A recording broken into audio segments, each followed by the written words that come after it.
Au terme du Conseil des ministres de ce mercredi 22 février 2023, présidé par le chef de l'État, M. Patrice Talon, les décisions qui suivent ont été prises. Au chapitre des mesures normatives. En point 1, approbation des règles de politique de protection des infrastructures d'information critiques en République du Bénin. D'après la loi portant code du numérique, une infrastructure critique ou sensible est un point, système ou partie de celui-ci, situé sur le territoire de la République du Bénin et qui est indispensable au maintien des fonctions vitales de la société, de la santé, de la sûreté, de la sécurité et du bien-être économique et social des citoyens. Il s'agit par exemple des centrales électriques, des réseaux de transport et des réseaux publics, dont l'arrêt ou la destruction aurait un impact significatif sur le pays du fait de la défaillance de ses fonctions. Aussi, pour mettre en œuvre la vision du gouvernement en matière de stratégie nationale de sécurité numérique, consistant à créer un cyberespace sécurisé et attrayant pour une économie numérique florissante, ces infrastructures doivent-elles faire l'objet d'une protection spéciale, car elles revêtent une importance capitale pour la nation. Les règles de politique de protection des infrastructures d'information critiques s'adressent aux structures publiques comme privées, opérant dans cette sphère, ainsi qu'aux institutions chargées d'assurer les responsabilités de l'État dans la protection de celles-ci. Le présent décret définit les responsabilités, l'organisation et les principes de mise en œuvre de la stratégie de l'État destinée à assurer la sécurité et la résilience des infrastructures d'information critique du Bénin face aux risques qui pourraient en affecter la disponibilité, l'intégrité ou le bon fonctionnement. De même, le texte met en place, le cas échéant, le cadre propice pour une réponse coordonnée et harmonisée. Chaque ministre veillera, en collaboration avec le ministre chargé du numérique, à la mise en œuvre de cette réglementation dans son département, y compris par les entités privées concernées sur toute l'étendue du territoire national. En point 2, règles relatives à la création de la police municipale et règles statutaires communes aux agents de police municipale. Le Code de l'administration territoriale et ses tests d'application prévoient que la régulation de la circulation et du stationnement, la police des funérailles et des lieux de sépulture, la police des ports construits par les communes, la police des lieux de baignade et des activités nautiques pratiquées à partir du rivage avec des engins de plage et des engins non immatriculés, soit à la charge de la police municipale. Elle a aussi des missions s'agissant notamment de l'appui au recouvrement des ressources propres des communes,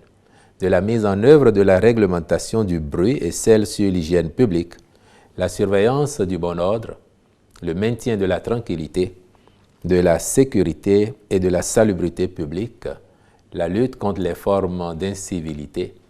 la bonne application des arrêtés municipaux. Cependant,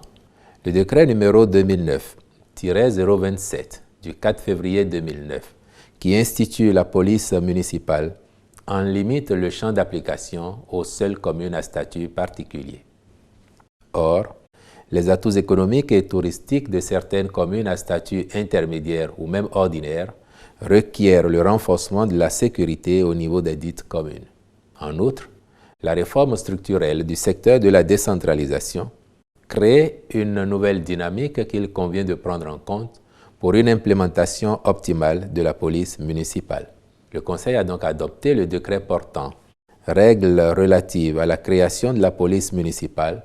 au terme duquel celle-ci est chargée de concourir également sur le territoire de la commune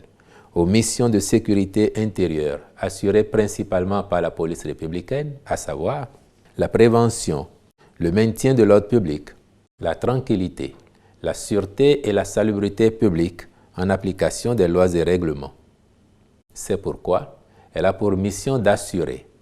l'exécution des arrêtés de police du maire et constate par procès-verbaux les contraventions irrelatives, la surveillance et la garde des sites, des services et infrastructures de la commune, la répression des contraventions en matière de divagation d'animaux d'hygiène publique. De même, elle concourt au maintien de l'ordre public dans les endroits où il se fait de grands rassemblements, tels que les foires, marchés, réjouissances et cérémonies publiques, spectacles, jeux, lieux de culte et autres lieux publics. À la répression des atteintes à la tranquillité publique, telles que les rixes et disputes accompagnées d'ameutements dans les rues, le tumulte dans les lieux d'assemblée publique, les attroupements, les bruits et rassemblements qui troublent le repos des habitants et tous les actes de nature à compromettre la tranquillité publique. À la régulation de la circulation routière et veille au maintien de la sûreté et de la commodité du passage dans les rues, places, voies publiques, quais et plages. En cas de crime ou de délit flagrant, les agents de police municipale peuvent appréhender l'auteur et le conduire devant l'officier de police judiciaire le plus proche, conformément aux dispositions du Code de procédure pénale. Aussi, convient-il de préciser que la police municipale n'est pas chargée de la constatation des crimes et délits, la garde des sites des services et infrastructures de l'État,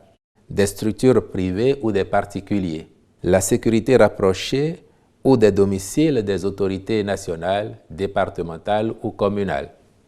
l'escorte des cortèges officiels, funèbres ou autres de même nature. Il en est de même s'agissant du rétablissement de l'ordre public et du contrôle routier. La police municipale,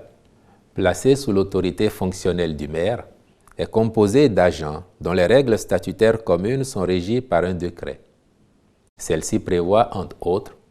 que ceux qui auront exécuté avec satisfaction